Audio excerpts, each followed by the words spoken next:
მოდით კიდევ ერთხელ მოვისმინოთ Jimi Hendrix Experience. თქვენ ორივე თანხმდებით, რომ მიჩ მიჩელი თქვენი საყვარელი დრამერია. დიახ, ჩვენი ფავორიტია. მოზარდობისას მიჩ მიჩელის მოსმენა Jimi Hendrix-თან ერთად მართლაც განსაკუთრებული გამოცდილება იყო. ეს დიდებული დასარტყამი ინსტრუმენტების კორიფე Jimi Hendrix-ის დრამერი იყო. აბა როგორ აღწერდით მას? სხვათა შორის Jimi იყო მიჩის გიტარისტი. მიჩ მიჩელი იყო ინგლისელი დრამერი, რომელიც ყველაზე მეტად ცნობილია Jimi Hendrix Experience-თან მუშაობით. მან სრულად გადაწერა როკ დრამინგის წესები ჯაზის ელემენტების მის მძიმე როკ სტილთან შერწყმით. Hendrix-ის გარდაცვალების შემდეგ გიტარისტის ლეგენდა მითიურ მასშტაბებამდე გაიზარდა და ხშირად ჩრდილავდა მიჩელის ინოვაციურ მიდგომას. სინამდვილეში მისი დრამინგი Jimmy-ის გიტარის ჯადოქრობას ეძრებოდა, რის გამოც მან დამსახურებულად დაიმკვიდრა ადგილი როკ-ენ-როლის დიდების დარბაზში. ასევე Rolling Stone-ის მიერ დასახელდა როგორც ყველა დროის ერთ-ერთი უდიდესი დრამერი. არა მხოლოდ Jimi Hendrix-ისთვის ფეხის საწყობა, არამედ მისთვის იმ საფუძვლის ჩაკრა, რომ Jimmy-ის თავის საქმე გაეკეთებინა, ადვილი ამოცანა ნამდვილად არ არის. შემოგვიერთით, რათა სიღრმისეულად განვიხილოთ მიჩ მიჩელის გენიალურობა. მიჩ მიჩელის გენიალურობა.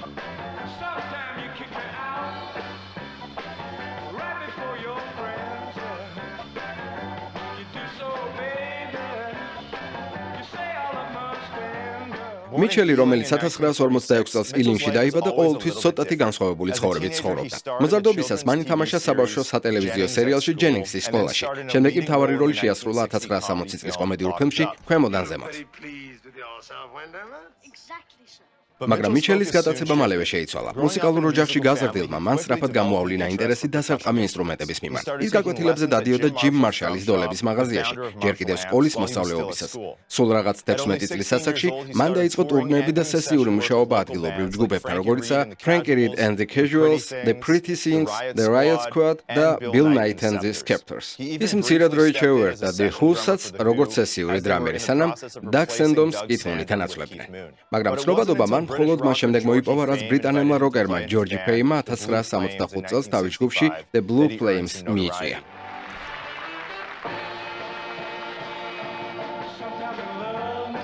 მიჩელი აქ ჯერ კიდევ ავითარებდა თავის ჟღერადობას, მაგრამ უკვე შესაძლებელი იყო მის ბლუზზე დაფუძნებული ბრიტანული ინოვაციური პოპის საფუძვლის ამოცნობა, ისევე როგორც კლასიკური ბლუზისა და R&B-ის დრამინგის ელემენტების. ამ ყველაფრის ქვეშ იყო მისი თავისუფალი, საქანელასებრი მიდგომის საწყისები დროის დაჭერისადმი, რაზეც ძლიერ გავლენას ახდენდა ჯაზი.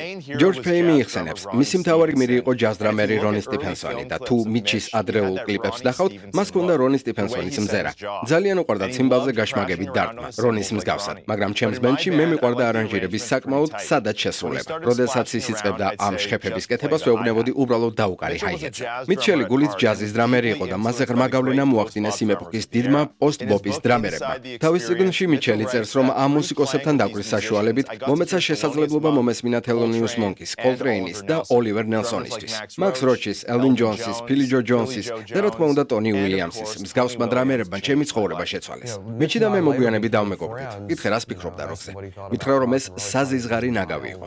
თქვა რომ Elvin Jones'i, Philly Joe Jones'i და Max Roach მისი ფავორიტები იყვნენ. თუმცა შემდეგ გაიცნო Jimi Hendrix'i და მათ გააკეთეს ის, რაც გააკეთეს. როგორც ხდებოდა ყველა დროის ამდიდებულების შემთხვევაში, ნათელი იყო რომ მიჩელის დინამიკური დრამინგი მხოლოდ ტაიმკიპერის როლით ვერ შემოიფარგლებოდა. ადრეულ დღეებშიც კი მას უყვარდა ტექსტურისა და ფერის დამატება, რაც მისი ინსტრუმენტთან მიდგომის უნიკალურობაზე მიგვანიშნებდა. სტიუარტ კოუპლენდმა ზუსტად თქვა, როდესაც განაცხადა, როდესაც გვეჩვენება რომ დასარტყამი ინსტრუმენტები მოსაწყენი უნდა იყოს და როდესაც ჯგუფი ხორცსა და კარტოფილზე ბუტბუტს იწყებს, ყოველთვის არის მიჩ მიჩელი, რომელიც საპირისპირო შეგვახსენებს.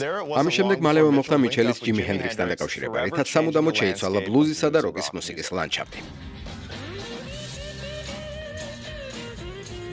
მას შემდეგ, რაც მიჩელის მოღვაწეობა ჯორჯი ფეიმენთან დასრულდა, ის ლონდონის მუსიკალურ სცენაზე სესიურ მუშაობა შეუდგა, მაგრამ მალევე მიიღო ზარი ჩას ჩენლერისგან, The Animals-ის ყოფილი ბასისტისგან, რომელმაც ის მიიწვია დასაკრავად. ვიღაც ბიჭთა, რომელიც ამერიკიდან ჩამოიყვანა. მიჩელმა არ იცოდა, რომ ეს რეალურად იყო აუდიენცია The Jimi Hendrix Experience-ისთვის. ის აინსლი დანბართან ერთად ბოლო რაუნდში მოხვდა და ცნობილი ამბით მონეტის საგდებით შეირჩა. უბრალოდ ერთად ვიყავით. მეგობრები არასდროს ყოფილ ვართ, არასდროს შევხვედრი ვართ ერთმანეთს ან რამე მსგავსი. ერთ-ერთი იმათგანი ვართ, როცა სამი კაცი ერთად არის.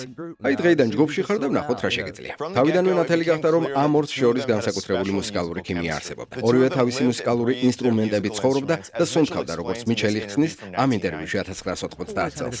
მას თავისი გიტარა სულ თან დაჰქონდა. ყველგან, აბაზანაშიც კი. დავინახე ერთხელ სამზარეულოში ბეკონსა და კვერცხს როგორ ამზადებდა. ზურგზე კი გიტარა ჰქონდა მოგდებული. კვერცხს და ბეკონს ამზადებდა. მოიცადა ერთი წუთით და უცბად დაუკრავდა. ჯიმი ასეთი ადამიანი იყო. მიჩელის ჯაზით შთაგონებული დრამინგის სტილი შეუფერხებლად შეერწყა ჰენდრიქსის ინოვაციურ გიტარაზე დაკვრას. მას შეეძლო ყოფილიყო თავისუფალი და ფანკი, მკვეთრი და ზუსტი, ან რბილი და კოსმოსური. ამას ყველა სიმღერაში შეიცნო. ეს შესავალი გახლავთ სიმღერიდან Fire, მათი სადებიუტო ალბომიდან, რომელიც გვიჩვენებს ბუნებრივ სინერგიას მათ შორის. ბასზე ნოელ რედინგთან შეკრულმა მიჩელმა ძალიან კრეატიული გზებით შეავსო სივრცე, რომელიც ჰენდრიქსმა დაუტოვა.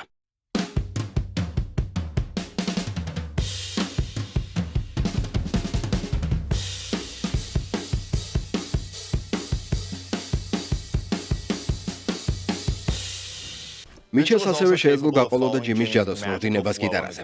მიჩელის პარტიებს დოლები წინა პლანზე გამოაქვს, ნაცვლად იმისა, რომ უბრალოდ ფონზე დროის დამჭერი იყოს. სიმღერის Can You See Me მამოძრავებელი შესავალი კიდევ ერთი შესანიშნავი მაგალითია.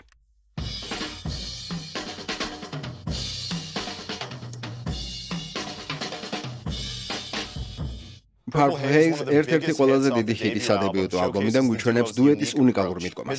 მიჩელის წვლილი ამ სიმღერაში ღრმა და ეს სექცია არ იქნებოდა ასეთი სიმბოლური, მისი დინამიკური მძიმე დარტყმის დრამფილების გარეშე.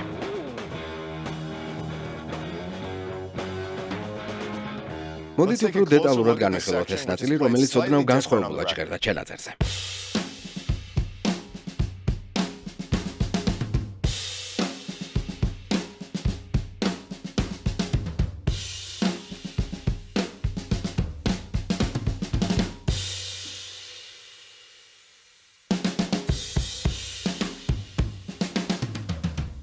მიჩელის რუდიმენტებზე დაფუძნებული დრამფილები ჯგუფის საერთო ჟღერადობის განუყოფელი ნაწილი იყო. სიმღერაში Foxy Lady მიჩელი მხარს უჭერს ჯიმის გაცოფებულ გიტარის სოლოს მე-16 ნოტებისა და ტრიპლეტებზე დაფუძნებული დრამფილების მრავალფეროვნებით. მას ჰქონდა განსაკუთრებული გზა ჯიმის რევოლუციური გიტარის სოლოების მხარდასაჭერად. მათ ჰქონდათ იმპროვიზაციული ელემენტი. ეს იყო სუფთა მაგია. ჰენდრიქსი აღიარებდა, რომ მიჩელს შეეძლო თავისუფლად ემოძრავა, რითაც მრავალჯერ აჩვენებდა თავის კრეატიულობას, ოსტატობასა და სიჩქარეს სოლოების დროს. ირონიულია, მაგრამ მიჩელს არ უყვარდა დრამის სოლოები, თუმცა მისი 1969 წლის სოლო სტოკჰოლმში დღემდე სიმბოლურია.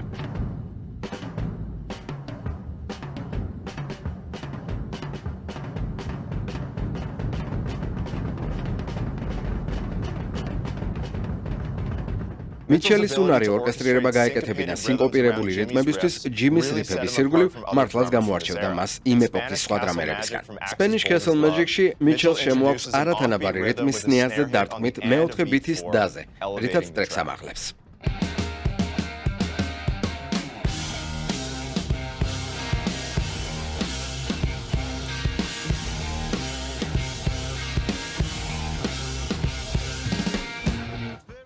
მიჩელის წვლილი ჯგუფის სიმღერების წერის პროცესში ხშირად დაუფასებელია. ის იყო მკაცრი შემფასებელი ჯიმის იდეებისთვის და უბიძგებდა მის კრეატიულ საზღვრებს, ისე როგორც მხოლოდ მას შეეძლო.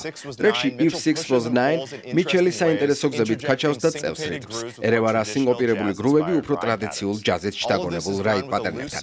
ეს ყველაფერი კეთდება თავისუფალი დროის შეგრძნებით.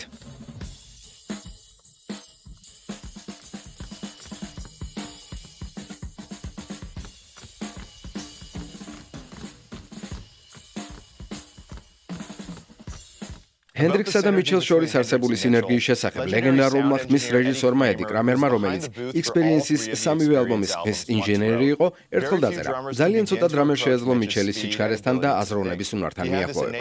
მას ჰქონდა თანდაყოლილი უნარი წინასწარ ეფიქრა და გამოეწვია ჯიმი და გაეკეთებინა ისეთი რაღაცები, რაც აბსურდული იყო. ის გააკეთებდა ფილმს, რომელზეც ფიქრობდი. არა, ეს შეუძლებელია.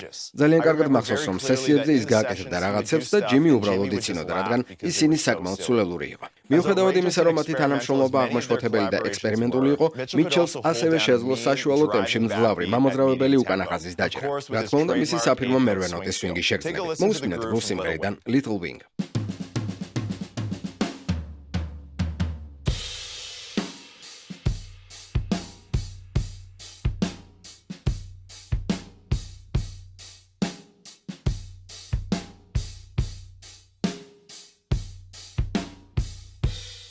1968 წლის ალბომით Electric Ladyland ჯგუფმა მწერვალს მიაღწია. შეუფერხებლად შეაერთა რა ფანკი, R&B, ჯაზი და როკის ელემენტები. კლასიკური ტრეკი Cross Town Traffic გვიჩვენებს მიჩელის წარმოუდგენელ მრავალფეროვნებას. ზოლს მიღმა 3/4 პატერნი აწყობს ფანკ როს მეოთხედი ნოტის ქვეშ, რომელიც hi-hat-ზე უკრავს. Hi-hat-ის იშვიათი გამოყენებით ის ქმნის ოდნავ უფრო სინკოპირებულ დაძაბულობას გროვში, ვიდრე უფრო პირდაპირი მერვე ნოტის პატერნის დაკვრით.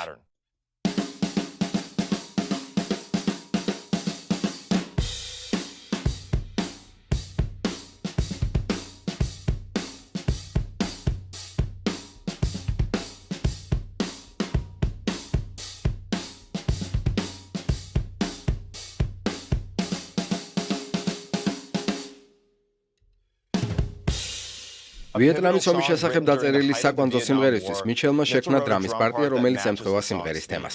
მოდით გადავხედოთ შესავალ ნაწილს, სადაც დოლები რეალურად მესამე ფითის დაზე შემოდის.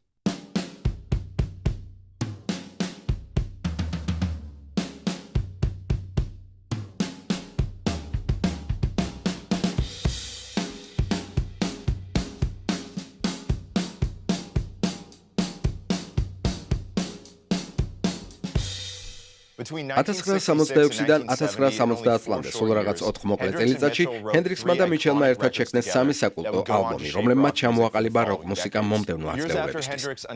ჯიმის გარდაცვალებიდან წლების შემდეგ მიჩი იხსენებდა მასთან ურთიერთობას. ფიქრობ საბოლოოდ ეს ყველაფერი ერთმანეთის ურთიერთპატივისცემამდე დადის. მუსიკალურად მე ვუქმნიდი პრობლემებს, ის მიქმნიდა პრობლემებს, თუმცა ჩემი მხრიდან ეს იყო ძალიან თავსებადი სიტუაცია. ძალიან საინტერესო იყო მუშაობა ვინმესთან, რომელიც მოგცემდათ ამ საბოლოო თავისუფლებას. არ იყო საზღვრები, არ იყო ლიმიტები. ჯიმი შეუცვლელი იყო როგორც მეგობარი, ასევე მუსიკოსი. დღესაც ძალიან მენატრება. მიუხედავად იმისა, რომ ჰენდრიქსმა რევოლუცია მოახდინა ელექტროგიტარის განვითარებაში, მიჩელმა ანალოგიურად ახალი სტანდარტი დაადგინა დრამერებისთვის მთელ მსოფლიოში. გააუქმა საზღვრები, რომლებიც მანამდე განსაზღვრავდა ტრადიციულ ჯაზისა და როკის დრამინგს.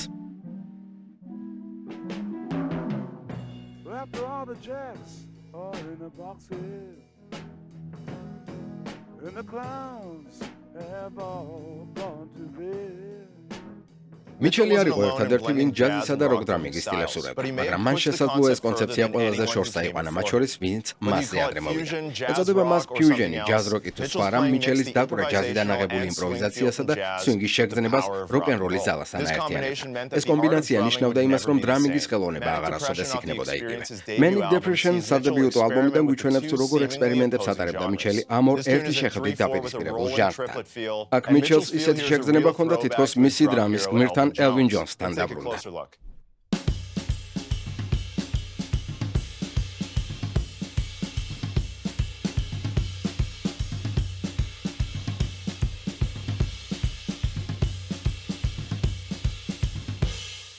მაგრამ მიჩელი არ ცდილობდა როკ-ენ-როლის შეცვლას. მას უბრალოდ უნდა შესანიშნავი დრამის ტრეკების ჩაწერა. თავისი მშრალი ბრიტანული მანერით მიჩელი ამბობდა: "მე ისეთივე დრამერი ვარ, როგორც ნებისმიერი სხვა. მე ვიპარავდი რაღაცებს სხვა დრამერებისგან, ვიზეც ვფიქრობდი. Manic Depression მახსენდება. ის ყველასგან მოულოდნელად მთლიანად რონი სტეფენსონისგან მოვიპარე. ის კი ჯონ დაკვორდის African Waltz-დან მოვიდა. ის უბრალოდ მოერგო."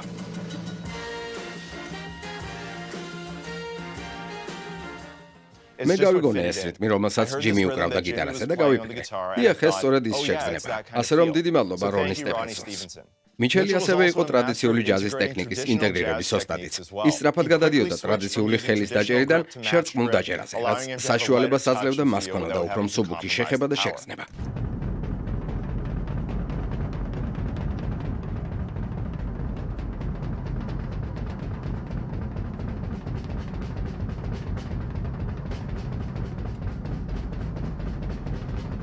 მან ასევე მოახდინა უფრო მრავალფეროვან რუდიმენტებზე დაფუძნებული ფილების გამოყენების პოპულარიზაცია, როგორც ეს სექციაშია Hey Joe-დან, სადაც ის იყენებს ერთეული დარტყმებისა და პარადიდლების კომბინაციას.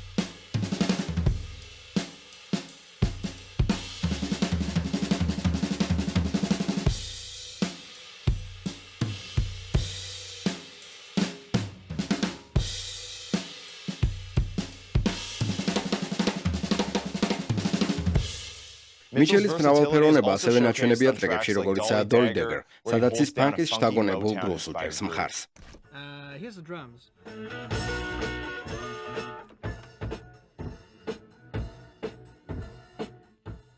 ის ასევე იყენებდა ჯაგრისებსაც, როცა სიმღერა ამას მოითხოვდა, როგორც ეს მსგავს ექსპერიმენტულ ტრეკშია Up From The Skies.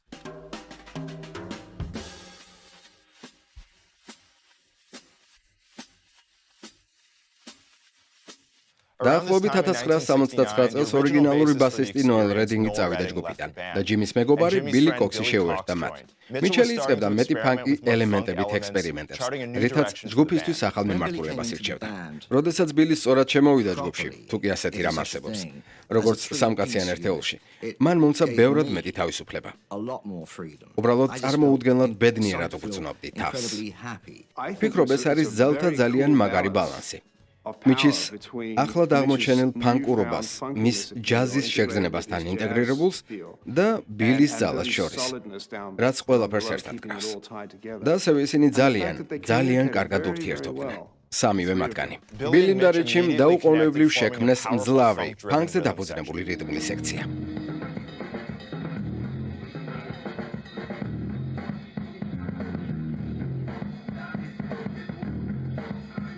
ეს ფანკ სენსიტიურობა ასევე ჩანს ტრეკში Voodoo Child, სადაც მიჩელის არატრადიციული მიდგომა სიმღერაში შესვლისადმი ბევრად უფრო დასამახსოვრებელია, ვიდრე ის არჩევანი, რასაც სხვა დრამერები გააკეთებდნენ ამ ეპოქაში. ის უკრავს ფანკი ორმაგი ბას-დოლის პარტიას, რომელიც იწყება მე-16 ნოტების მონაცვლეობითი პატერნებით.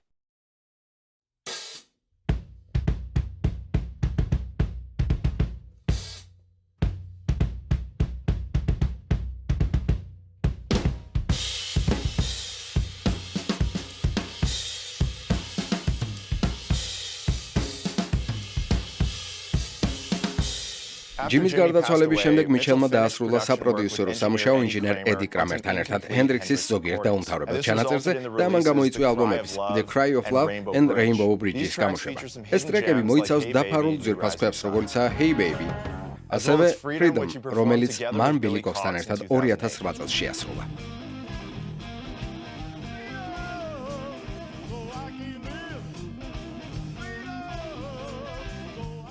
მას შემდეგ, რაც მიჩელმა ჯიმი ჰენდრიქს ექსპერიენსი დატოვა, მან ჩამოაყალიბა ჯგუფი რამატამ. მიუხედავად იმისა, რომ ჯგუფმა კომერციულ წარმატებას ვერ მიაღწია, მიჩელის დრამინგი მაინც გამოირჩევა. ის განასახიერებს უფრო ფანკურ როლს, როგორც ეს ჰენდრიქსის დღეების დასასრულს ჩანდა.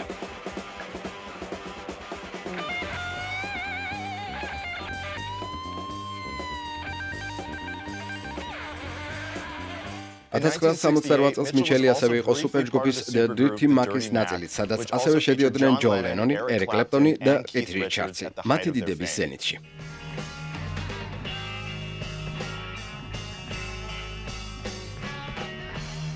70-იანი წლებიდან 90-იანებამდე მიჩელი იყო ნახევრად პენსიაზე გასული და ევროპაში ცხოვრობდა. ხოლო დროდადრო გამოდიოდა და ჩნდებოდა. სამწუხაროდ მან ვერ მიაღწია იგივეს, რასაც ჰენდრიქსთან ერთად. ლეგენდარული ჯაზ გიტარისტი ლარი კოლიერი საუკეთესოდ აჯამებს მიჩელის გავლენას. ის იყო კეთილშობილური და სულიერი პიროვნება, რომელიც მუსიკალურად მუდმივად რაღაცას ეძებდა. მას არ უნდა ყოფილიყო ჩვეულებრივი დრამერი და ის ნამდვილად არ იყო დაინტერესებული იმის გამეორებით, რაც უკვე გაკეთებული ჰქონდა. მრავალი თვალსაზრისით მიჩელი იყო სწორი დრამერი, სწორ ადგილას და სწორ დროს. მან გააფართოვა დრამერის როლი დროის დამჭერის ფარგლებს მიღმა და საბოლოოდ მუსიკალურმა ინდუსტრიამ ისარგებლა იმ აქტუალობით, რაც ამას თან ახლდა. მას თქვენ ორივე თანხმდებით, რომ მიჩელი თქვენი საყვარელი დრამერი იყო? დიახ, ფავორიტი, ყველა დროის. ჩვენ ვსაუბრობთ ჯიმი ჰენდრიქსის დრამერზე. ეს მათთვის, ვინც ჩვენსავით ასაკოვანი არ არის. ის დიდებული, უნიჭიერესი დრამის კორიფე იყო. შენ კი ამბობ, რომ ჯიმი ჰენდრიქსის დრამერია. აბა როგორ აღწერდით მას? ჯიმი იყო მიჩის გიტარისტი. კარგი, სამართლიანია. მიჩ მიჩელი უდაოდ არის ყველა დროის ერთ-ერთი ყველაზე გავლენიანი დრამერი. მისი ტექნიკა, დინამიური სიმკვეთრე, სტილი და მრავალფეროვნება პრეცედენტი გახდა ყველასთვის, ვინც მომავალში იმედოვნებდა ჯიმი ჰენდრიქსის ადრეული ჩანაწერების უწყვეტი ძალის ემულაციას. ის უკრავდა როგორც ალღოთი, ასევე სიზუსტით. და მისი ენერგია დღემდე შეუდარებელია, მიუხედავად იმისა, რომ მეინსტრიმში ხშირად ჯიმი ჩრდილავს. თუმცა ის იყო დრამერების დრამერი.